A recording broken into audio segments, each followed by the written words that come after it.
Good afternoon, everyone. Welcome to Department of Medicine Grand Rounds. My name is Matt Winia. I direct the Center for Bioethics and Humanities, and I'm an internal medicine and infectious disease doctor. It is my pleasure today to introduce our visiting speaker for a very special lecture. Before I do that, though, I need to say a couple of recognitions. This special Grand Rounds is in honor of International Holocaust Remembrance Day, which marks the liberation of the Auschwitz-Birkenau concentration and extermination camps in January of 1945, 81 years ago yesterday. Dr. Beyer's visit is sponsored by the CU Center for Bioethics and Humanities Holocaust, Genocide, and Contemporary Bioethics program, which was founded over 10 years ago with a generous initial gift from Dr. Bill Silvers, who's here with us today. It has since, by the way, been sustained by gifts from literally hundreds of additional supporters from around the world. I also want to thank the Center for Global Health at the School of Public Health and the leadership of Denver Health, both of whom have been important partners in developing the program for this visit. Bill Silvers has always encouraged our commemoration programs to explore not just history, but how history can help us understand and respond to events that are happening today. So these programs are dedicated to promoting education, scholarship, and community engagement on history. But they are also about asking tough questions about professional responsibility, about human rights, and about moral accountability in contemporary medicine. In our prior years' commemoration programs, we have explored the unique roles that medicine and science played in Nazi ideology and in the Holocaust itself. We've discussed how these atrocities in that era were not committed in isolation from our profession, but were often sadly developed and even led by health professionals operating in synchrony with the state and from leading positions within respected institutions. So this history demonstrates with devastating clarity how dangerous our profession can be when our power is separated from human rights, when groups are dehumanized and treated as biologically inferior, when science is allowed to eclipse the dignity and moral worth of individual lives. And remembering this history also reminds us that ethical failures aren't always sudden one-time events. They can emerge gradually through normalization, through the erosion of accountability, and through the erosion of science, and through silence in the face of corruption. So it is fitting that our speaker today is Dr. Chris Beyrer, one of the world's leading voices in public health. His work, his voice, have consistently bridged rigorous science with ethical analysis and human rights advocacy. I've come to know Chris through our shared work on professional ethics, and we sit together on the International Advisory Council of Physicians for Human Rights. He is the Gary Hawk Distinguished Professor in Global Health and Professor of Medicine at Duke University School of Medicine. He also holds faculty appointments with the Duke Human Vaccine Institute, Johns Hopkins University, the University of Global Health Equity in Rwanda, from where, by the way, he is only today returned from Rwanda from the graduation of the first class of medical students at Paul Farmer's Medical School in Rwanda. Over his decades of work across multiple continents, including as president of the International AIDS Society, he has shaped global responses to HIV and AIDS and other infectious diseases while simultaneously advancing our understanding of human rights as fundamental determinants of health. History tells us that progress in health and human rights is not linear, and it is not guaranteed. Reversals can have devastating consequences. Dr. Beyrer wrote what can only be called a haunting essay for The Lancet in the summer of this last summer called Ongoing Backwards. And this inspired us to invite him today to speak about ongoing backwards, historical perspectives, and ethical challenges in global health today. I have two pragmatic things before I turn the microphone to Chris. One, after today's grand rounds, I'll invite you to continue the conversation at a coffee connection and conversation opportunity right across the hall in it's in room A of the conference center, just outside the auditorium doors. This will be an informal opportunity to chat with Dr. Beyrer. I also encourage you, if you can, to join us this evening at Denver Health for our community-facing event, What History Teaches Us About the State of Global Public Health, which will include a reception at 5 p.m., followed by a discussion between myself, Dr. Bob Belknap, who is here, there he is, from Denver Health, Public Health, this evening again at Denver Health. And if you want more information about that, it's on I believe it's on that QR code. Okay, with all of that as preface, please join me in welcoming warmly Dr. Chris Beyrer.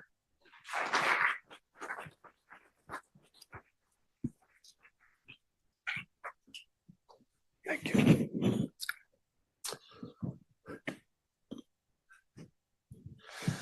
Well, thanks so much, Matt. How's the sound? Is it okay? Yeah, great. Wonderful to be with you all. And it feels very fortunate because that routing from Rwanda to Entebbe, Uganda, to Istanbul, to Denver had a lot of moving parts. and it worked out. So how wonderful.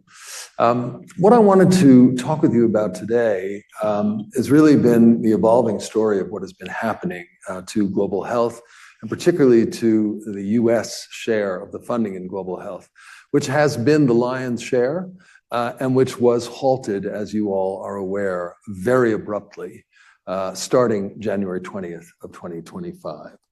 And I'm going to start largely by talking about funding, which may or may not seem like an ethical or human rights issue, but I hope in the course of this talk, I'll be able to share and show you that it is, in fact, profoundly an ethical and human rights issue. And it's important to understand, as we talk about that, just what a huge share of global health funding the US has been, and in particular had been leading up to January 20th of last year. These are my disclosures. Just to say, I still remain, it's obtuse to me how that could possibly be the case, a member of the President's Emergency Plan for AIDS Relief Scientific Advisory Board, and I remain on the WHO Scientific and Technical Advisory Committee for HIV, and on the Council for the NIH.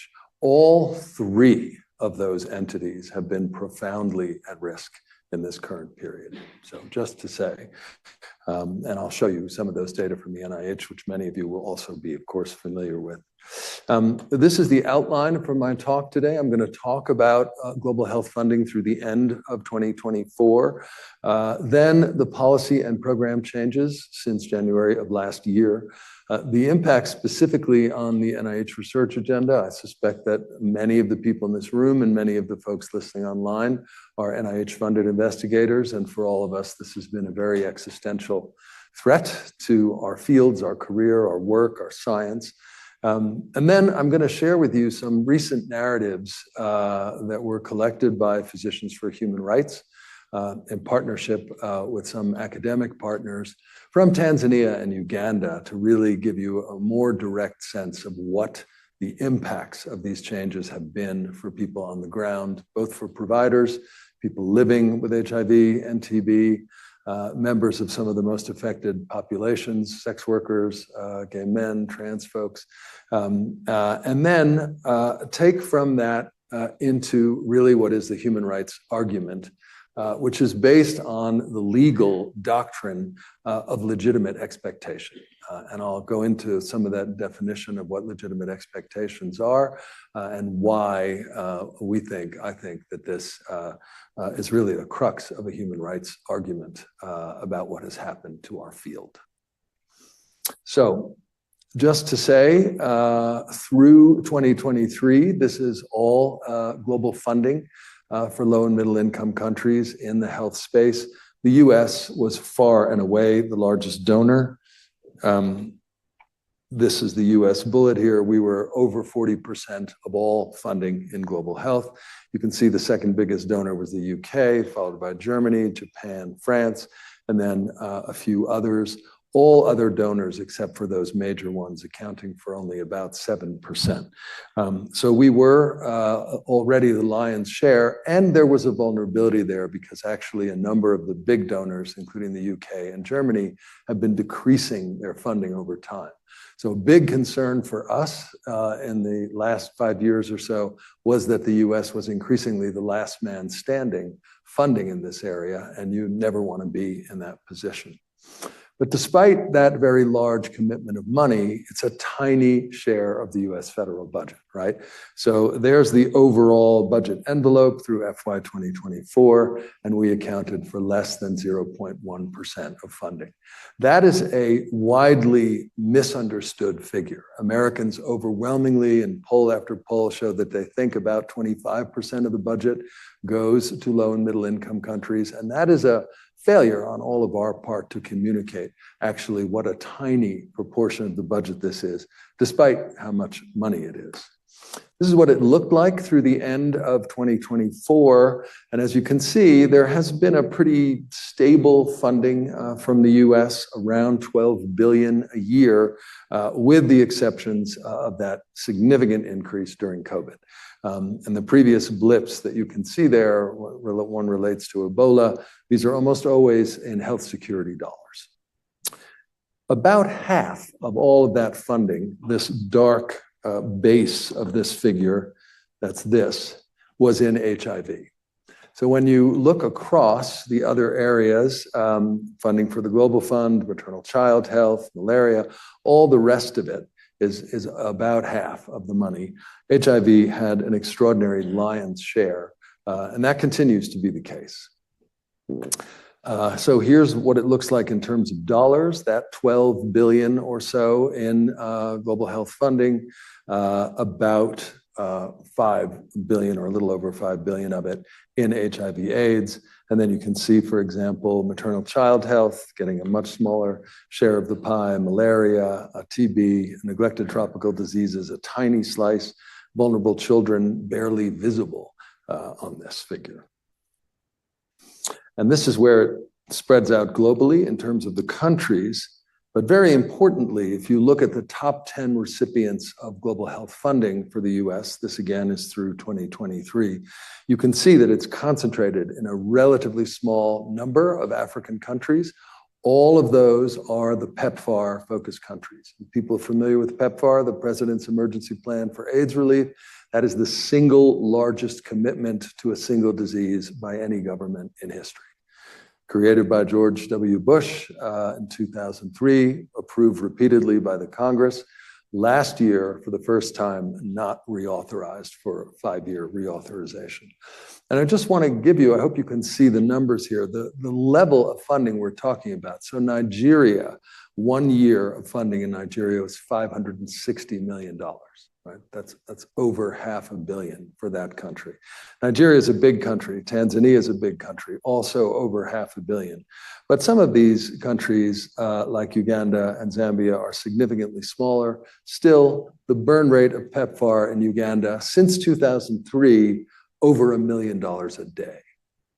So just think about that. That is a lot of money, right? Accumulating over time. All the way down to the lowest figure here, which is Zimbabwe. But for example, Malawi getting $250 million a year. Malawi is a very small country, right? With quite a small population. So really an unprecedented level of investment. And hold on to those figures, because what we're talking about in terms of abrupt cessation is abrupt cessation of this level of funding, right? None of these countries could in any way be expected to immediately cover gaps of that scale. The US global funding by region, then because of PEPFAR and because of that huge focus on HIV/AIDS, telescopes down to 85% of it being in sub-Saharan Africa, right? So that is where the bulk of the money has been going, and it's been going there since 2003. Now, in science and in public health, there's a dictum that probably we should all be mindful of, which is you get what you pay for, right? So these are figures from UNAIDS, relatively recent, from 2012 to 2023, looking at the countries that either have stable, ongoing incidence or actually rising incidence, right? And none of these countries are in the PEPFAR focus areas. The one that keeps us up at night is the Philippines, which is where you can see actually rising HIV incidence over time, and that trend is continuing. So the places we did not invest in are really continuing to see rising epidemics. And that, of course, is true for some of the sub-epidemics underway in this country, like the one underway in Latino men who have sex with men, an expanding incidence epidemic. So that was then. This is now. What has happened since the inauguration? Well, the first thing, of course, was the immediate and abrupt cessation of all overseas development assistance, right, on the first day. And these are some quotes from folks in the PEPFAR program. This was from Nature, a PEPFAR-supported African investigator saying, "It is chaos." A perinatally infected adult outreach worker. So many of the people doing outreach work across the continent are in fact people living with HIV, right? Living with virus and on treatment. The way things are going, I feel like I've worked so much for nothing. Now, in the middle there is a photo that a friend sent me. So USAID was funding mobile testing centers. And of course, you know, Africa mostly is a hot, sunny place. And so these things have basically kind of tent coverings to keep people in the shade. Africans are nothing if not resilient. This one has been repurposed. All the USAID equipment was basically made available for sale, and it's being used to sell hats. So your taxpayer dollars at work. Now, I should just say, for those of you who are not familiar with the data, that before the PEPFAR program, this was leading up to 2003, we had this period that went on for many years, from 1996, when we developed HAART, highly effective antiretroviral therapy, until 2003, where people were doing great in the US and in other developed countries, and there was widespread death and devastation in the countries where the majority of people living with virus reside. We were seeing dramatic declines in life expectancy. Those of you familiar with demographics, a 30-year decline in life expectancy is something we have never seen before until this. It was so severe that it was affecting GDP, overall 2.6% annual declines in GDP across Africa, and 29 million, 30 million people living with virus with no access to care. Since PEPFAR, and that investment, by the way, is $110 billion up through 2024, 25 million lives saved, 20 million or so people on treatment, 5 million or more infants born HIV-free who otherwise would have been perinatally infected, and the return of GDP per capita in all of these countries. Africa now is one of the fastest growing continents.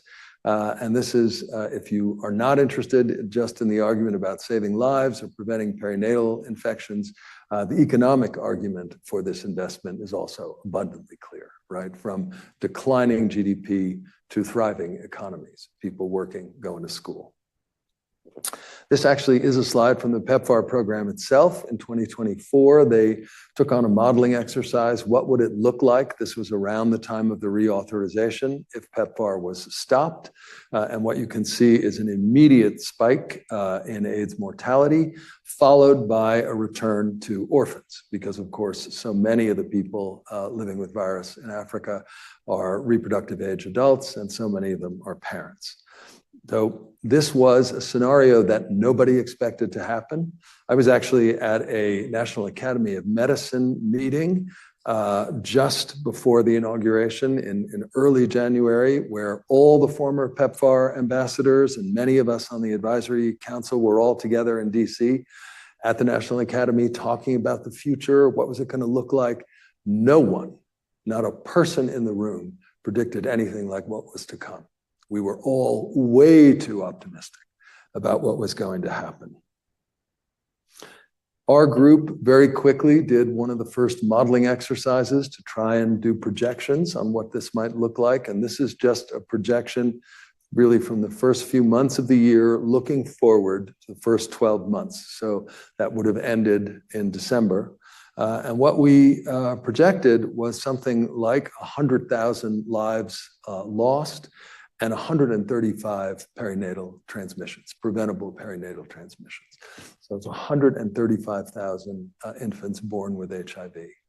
And Matt, in his very kind introduction, alluded to this piece that I wrote in The Lancet. That was inspired by this, because when I was on a Zoom call, you've all had this where, you know, the modelers are presenting their science, you're looking at the numbers. I saw this number of 135,000 perinatal transmissions, and I was right back in Brooklyn in medical school in the 80s when I took care of all of those infants and kids with untreatable HIV infection. And I can tell you it is a horrible way to die. And 100% of those kids died. And I was back there in such a profound way. I thought this cannot possibly be unfolding. And it has. And actually, these numbers have turned out to be much too conservative. And I'll show you some data to show that. The big impact also has been on prevention. I'll show you some data about what proportion of PrEP in particular, pre-exposure prophylaxis, globally has been supported by PEPFAR. But this is modeling just from the country of Eswatini and just looking at sex workers. And basically looking at new infections, the impact on an optimistic scenario, in the middle, a more pessimistic scenario, and then on the far side, the worst case scenario. The worst case scenario is what has happened. When the PEPFAR program was stopped, all HIV prevention services were stopped for all populations except one. Anybody know who was allowed to still get PrEP? Uninfected, pregnant, and lactating mothers. That's it. It stopped for everybody else. So in fact, this was the worst case scenario. And then there was a piece in The Lancet. It's been quite an influential piece, controversial, as influential pieces often are, by Cavalcante et al. And this was trying to estimate the loss of life, not just from PEPFAR, but also from the elimination of USAID. The estimate is 14 million potentially all-age deaths up through 2030. The uncertainty interval there being the lowest estimate at over 8 million deaths, the highest being close to 20 million. So think about that in terms of some of the great crimes against humanity, right? Think about that in terms of the Holocaust. 8 to 20 million lives lost is an enormous loss of life, right? Now, it's not entirely clear how right or wrong those projections are. This assumes, for example, that host country governments are not going to step up, and many of them have. They've particularly been prioritizing keeping people on TB and HIV treatment. And of course, prioritizing saving life, which is an ethical imperative. What that also means, of course, is that prevention has gone off a cliff, as has HIV testing, TB testing and screening, malaria prevention, and so predictably, the treatment numbers are going to increase. But Brooke Nichols, who's an epidemiologist at Boston University, has stood up the PEPFAR tracker. I don't know how many of you are following that at all, but this has been trying to track losses of life. I updated this last week when I had some internet access in South Africa. So this is through January 20th. An estimate so far now of 240,000 adult deaths, preventable deaths, and 500,000 estimated childhood deaths, children under 5. Now that figure, I will tell you, has been going up much more rapidly than the adult deaths, and it's been going up much more rapidly in the last 3 months. And almost all of that, not all of it, but a very significant part of that recent deaths is malnutrition. 155,000 preventable losses of life from malnutrition. And I bring that up also because one of the things that is little appreciated is the fact that USAID has been the principal supplier of food, nutritional support for the now unprecedented number of displaced and refugee populations in the world. And there was an abrupt cessation of food aid. I was in Kenya over the summer. There were riots in some of the largest refugee camps in Africa because of the dramatic reductions in rations. So those numbers, I think, again, are likely to be very close to real. And that gives you a sense, just since January, 500,000 preventable child deaths. Now, Secretary Rubio, who now, by the way, is also the administrator of USAID and who oversees PEPFAR, which is not under HHS, it is under State Department. That was done deliberately by George Bush when it was created. Immediately put forward a waiver about 2 days after the abrupt cessation of aid because of the very loud advocacy cry and because of people saying, you simply cannot stop antiviral therapy without catastrophic impacts and, of course, without also increasing the grave concern we all have about resistance, including resistance with TB. So he put forward a waiver for life-saving programs. But it's very important to understand how these programs were administered and why this waiver has had such less impact than it should have. So how is PEPFAR? PEPFAR never had more than 100 employees in Washington, right? Despite giving out billions of dollars a year, it essentially functioned as a bank. The implementation of PEPFAR was done through USAID and through CDC, through HHS. But the other programs, for example, maternal child health, 100% implemented through AID. Global health security, 100%. Tuberculosis, 100%. Family planning, reproductive health, 99% through AID. Malaria, 96%. And then you can see the split with PEPFAR, with 60% AID and 37% through CDC and a few other entities within HHS. Only nutrition had sort of a more even distribution of funding.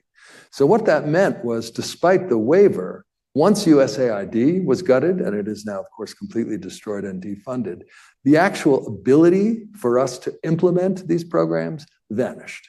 And it made, of course, the waiver really a kind of Pyrrhic statement. But when I said I would talk a little bit about prevention and get back to that. What is not well appreciated is that PEPFAR, in addition to the treatment program, was far and away the largest funder of prevention, including pre-exposure prophylaxis. This is up through the end of 2024. 91% of all people initiated on PrEP globally were initiated through PEPFAR.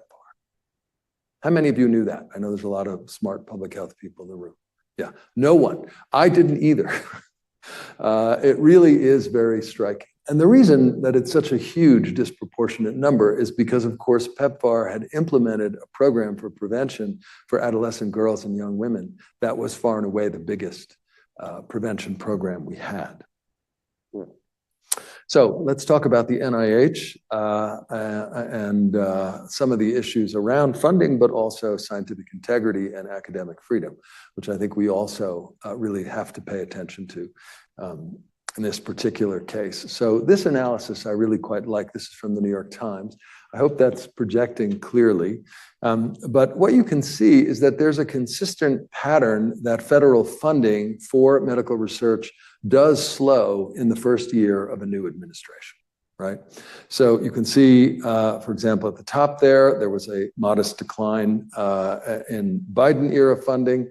There was in the first Trump administration, even in the Obama administration. But the first year, and particularly the first 6 months of the second Trump administration, have been an extreme outlier. There has never been that kind of decline, so precipitous, so abrupt. And of course, there had not been, which there were in these cuts, also interventions in clinical trials. And when we think about particularly the bioethics issues with clinical trials funded by the US and other countries, the abrupt cessation of funding and the stop work orders for clinical trials is a violation of really all of our international agreements. It's a violation of Helsinki, right? It's a violation of the International Code of Harmonization. It's not clear that the administration even understood that USAID was funding clinical trials that involved human subjects. But for example, there was a very large trial of a vaginal ring, the dapivirine ring, and there were literally thousands of women with dapivirine rings in their vaginas who were abruptly stopped on this trial, right?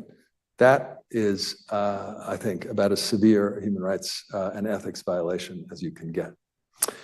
And there was a kind of strange array of topics that were suspended, right? This is the list of those topics. And it is, I think, about as idiosyncratic a list as you're going to come up with. First of all, of course, anything related to diversity, equity, and inclusion. You're all familiar with that. We're going to stop DEI.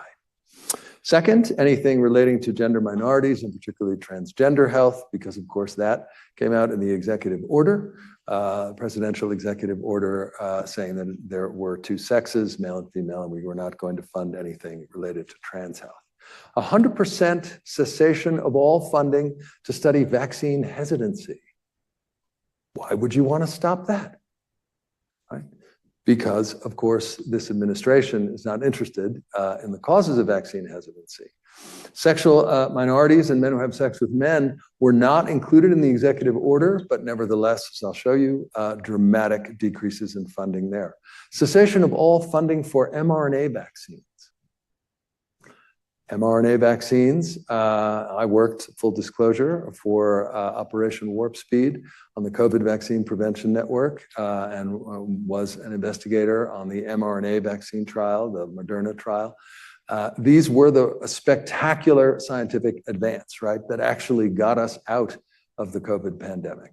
Why would the US do this? And by the way, if you wanted to make our scientific competitors happy, it's hard to come up with a better policy than stopping all federal funding on mRNA, right? Including mRNA for cancer and other diseases.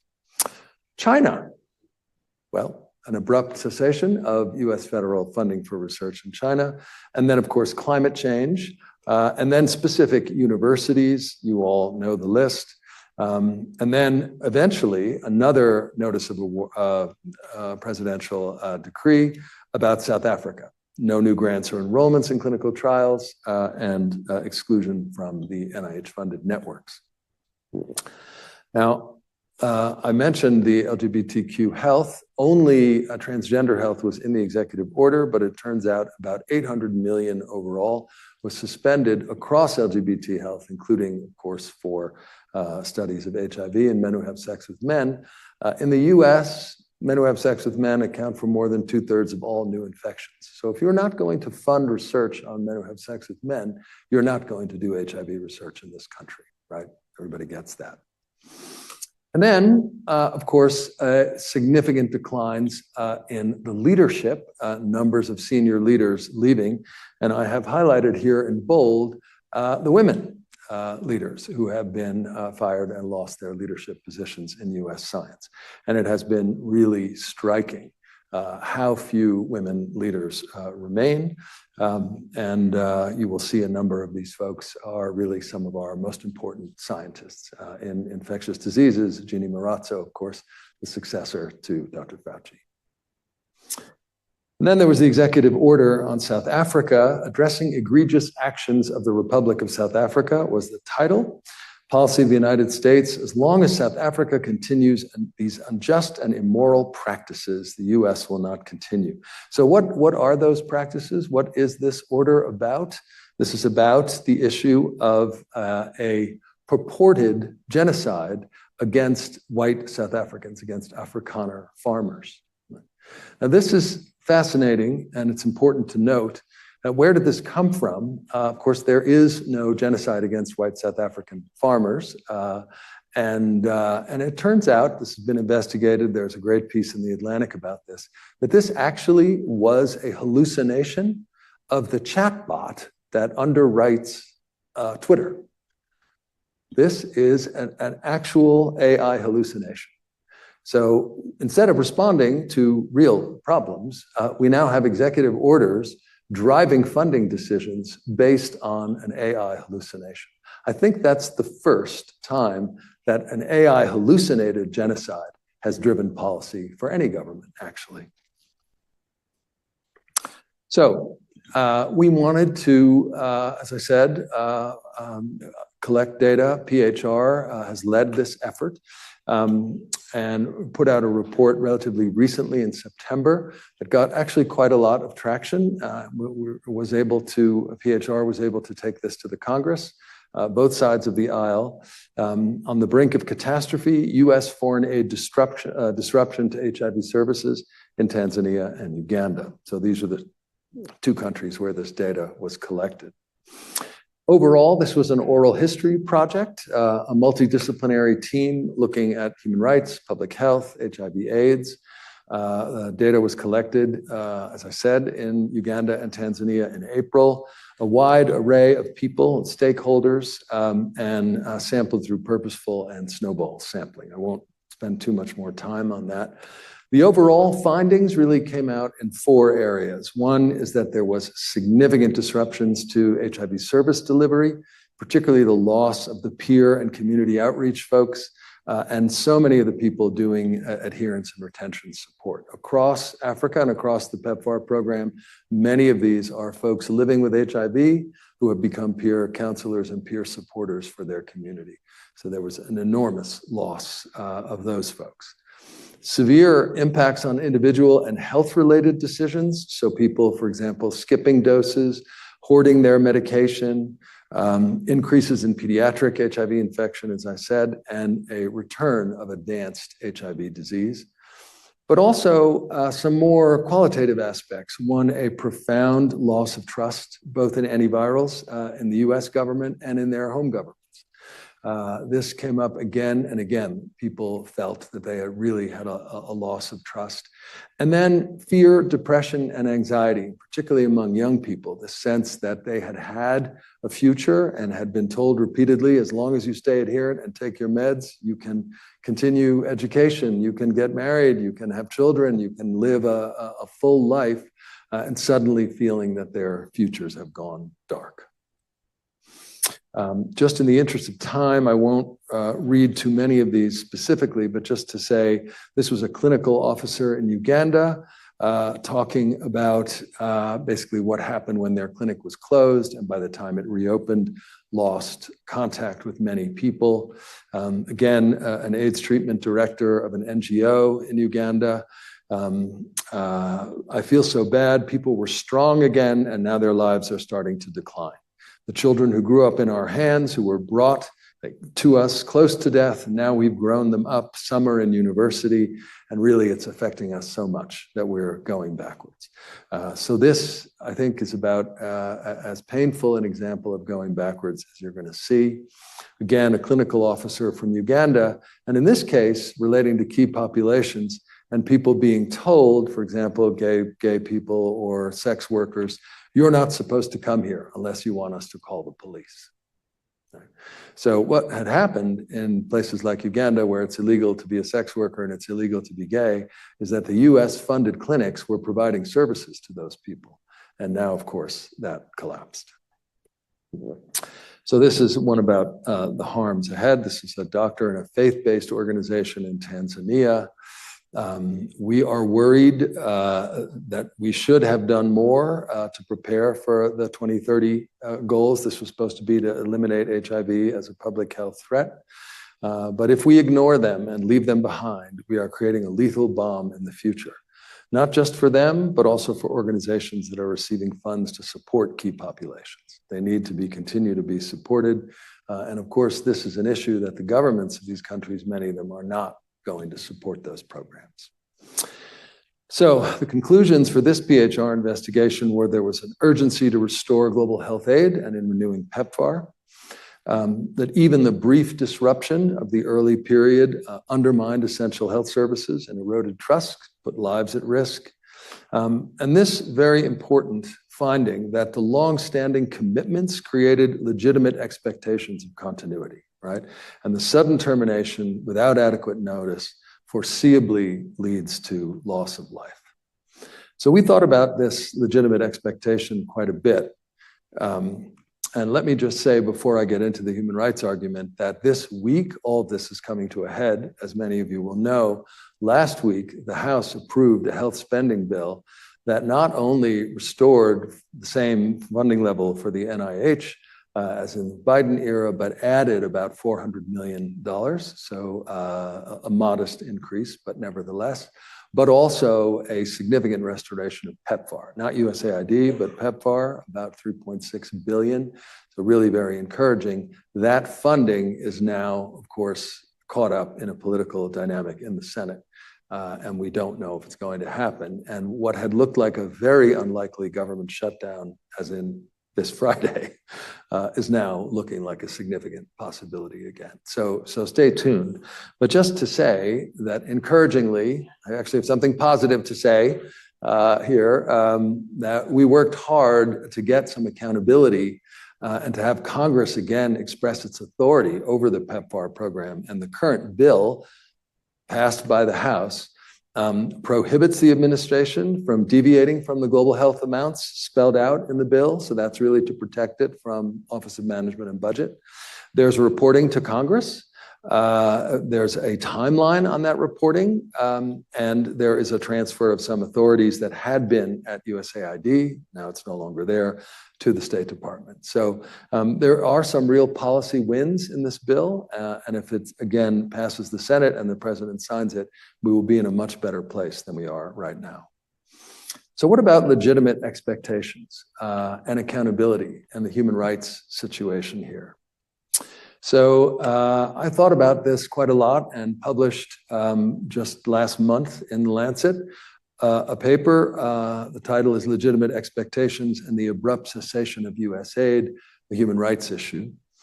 And I'm happy to say that I'm not a human rights lawyer. I have no training in legal aspects of this, but I work closely with a longtime colleague and mentor, Joseph Goldstone.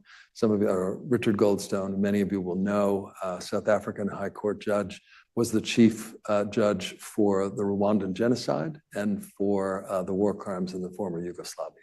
So somebody who knows a lot more than I do about international human rights law, and he happily has signed off on this concept. So what is it? Basically, the doctrine is that there's a legitimate expectation when a public authority has made a promise or acted in terms of regular practice, such that the recipients, the constituents, have a legitimate expectation that that will continue. So this has been used a great deal in Commonwealth countries, and it's a big basis of Indian law, for example. We haven't used it as much in the US, but it is used, for example, in contract law in the US. So if you're signing a contract with somebody, and that contract, say, includes $10 million, you have a legitimate expectation that the person you're signing that with is doing this with good intent, and that if there is supposed to be $10 million, there really is. Right? That's a legitimate expectation. And if you think about it, it's the basis of a great deal of what we do in terms of all kinds of arrangements. The legitimate expectation in this case is that if you are, say, the Ministry of Health of Uganda, and you have been getting $1 million a day since 2003, and you are expecting that in your public health program budget, you are going to have for the next year, again, $400 million, for example, if that is suddenly stopped with no ability to negotiate, with no ability to say, can we carve out exemptions, right? With no time, by the way, to work on a national budget, that is a violation of legitimate expectation. And that is an impossibility for governments, particularly low-income governments, to address, right?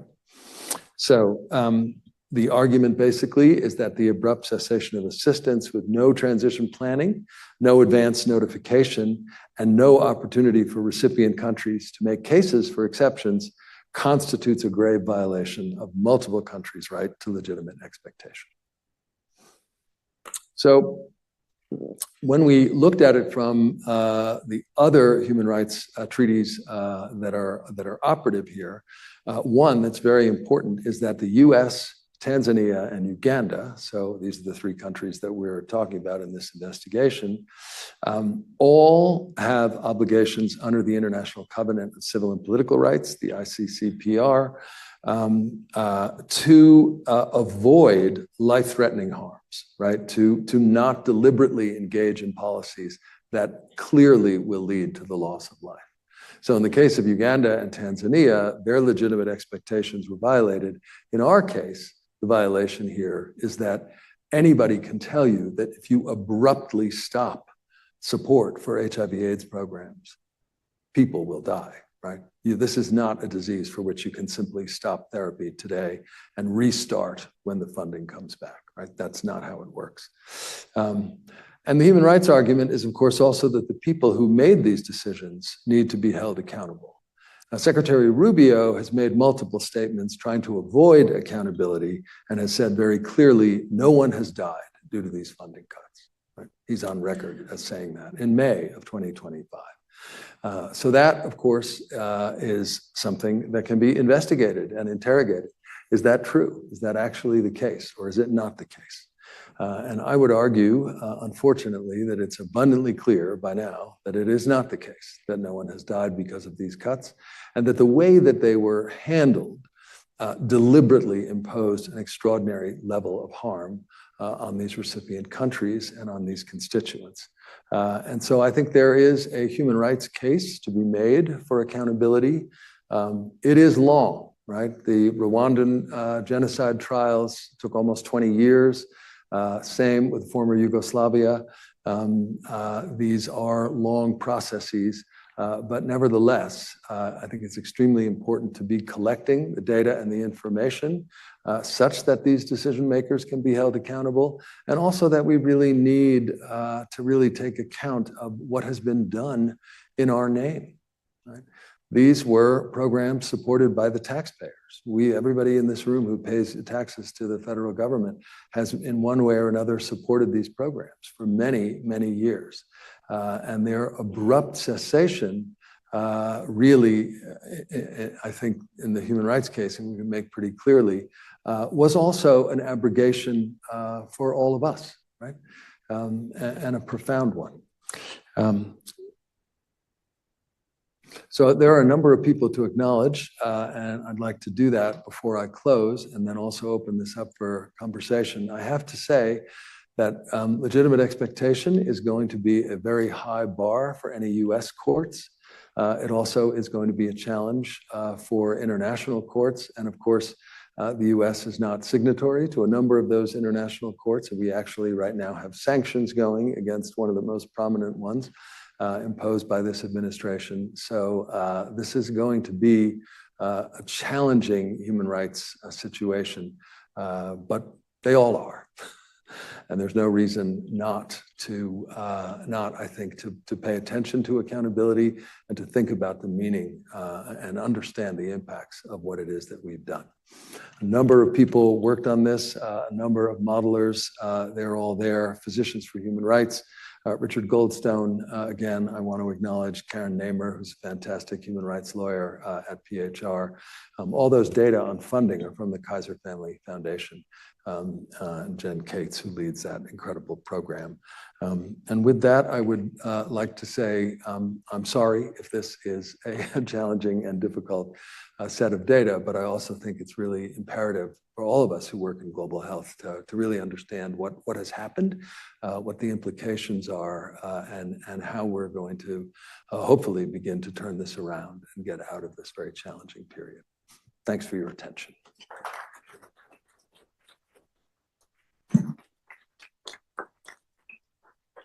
So we do have a few minutes for questions, and I expect there will be some, but I'm going to take the prerogative of asking the first.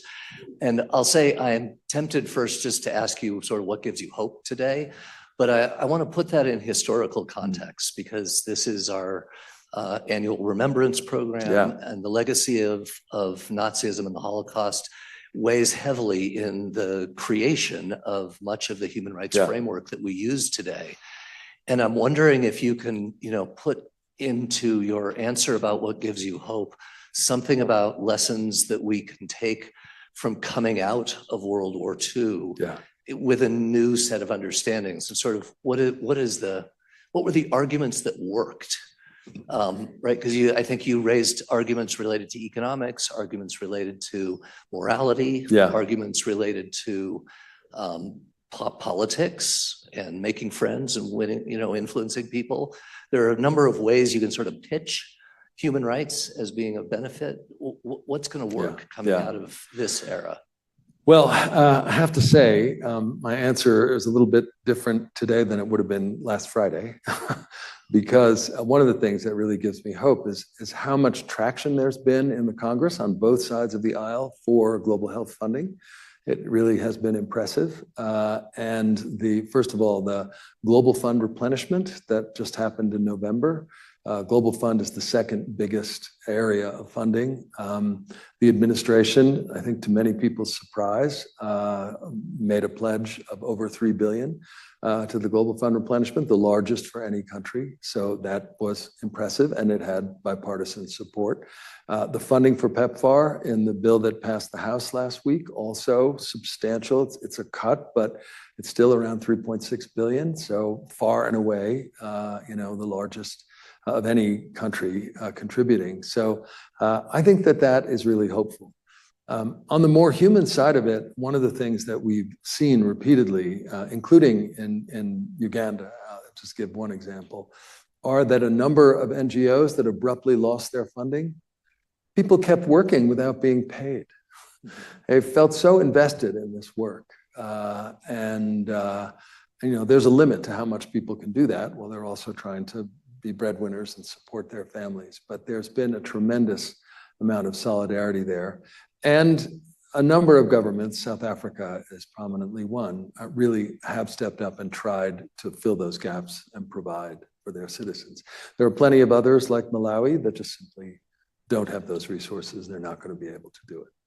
But nevertheless, I think that's important. I can keep asking questions, by the way. Thanks for that talk, as sobering as it is. We talked earlier, and you mentioned that PEPFAR, if this goes through Congress as it was thought that it was going to, that PEPFAR is relatively restored. Can you comment on what's the impact of restoring PEPFAR in the face of destruction of USAID? Because the two really work in tandem in the wraparound nutritional services and everything else. Yeah, so it will look very, very different. It's a great question. And as I said, it's not just PEPFAR, right? It's also that AID was the implementer of so many other programs, including maternal child health. I was just in August visiting Duke's collaborative sites on Madagascar. Madagascar's contraceptive program was 100% AID funded, and they literally are out of contraceptives. So, what is a modern country supposed to do, right, without contraceptives? So there's no question that that's going to be a huge change. The way the administration has been handling it is that each PEPFAR bilateral is being negotiated with the governments. And the idea is that USAID did so much through contractors, the FHI 360s of the world and all of those entities, Hop Council, JPIGO. Hopkins, by the way, my former employer, lost $800 million overnight because of basically two contracts, JPIGO and Center for Communications Program. So those bilaterals are being negotiated very directly, and they are meant to be directly with the governments.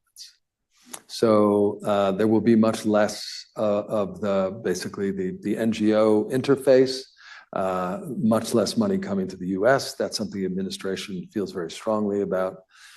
They're challenging bilaterals right now because what they have insisted on, first of all, is that the countries report their data to the US, fair enough, we're paying, and to no one else, including WHO.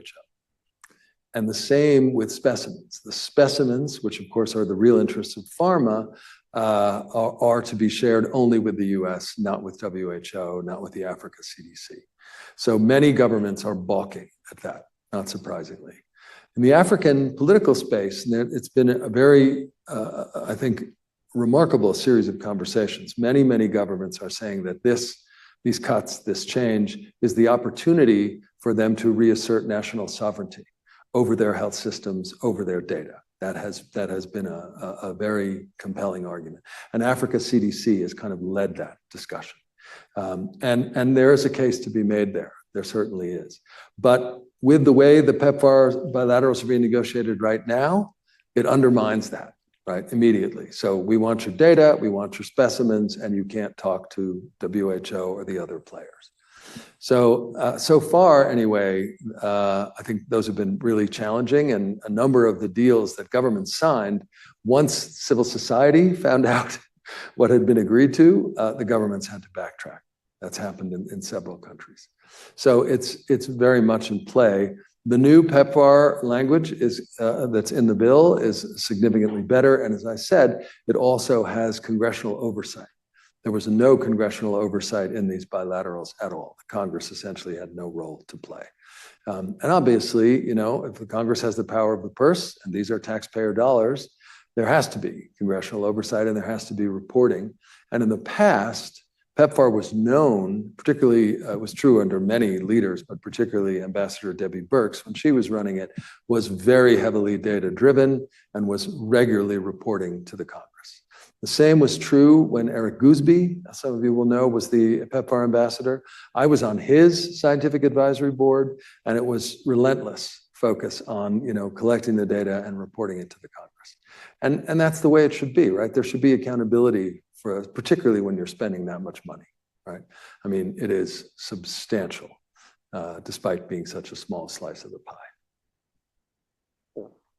So I was surprised by the dominance of U.S. funding for international development that you showed.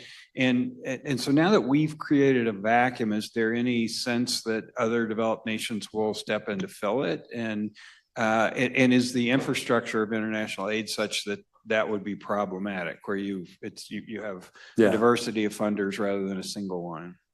Yeah, it's a very good question. It's not just the dollar amounts, it's also differences in what the donors want to fund.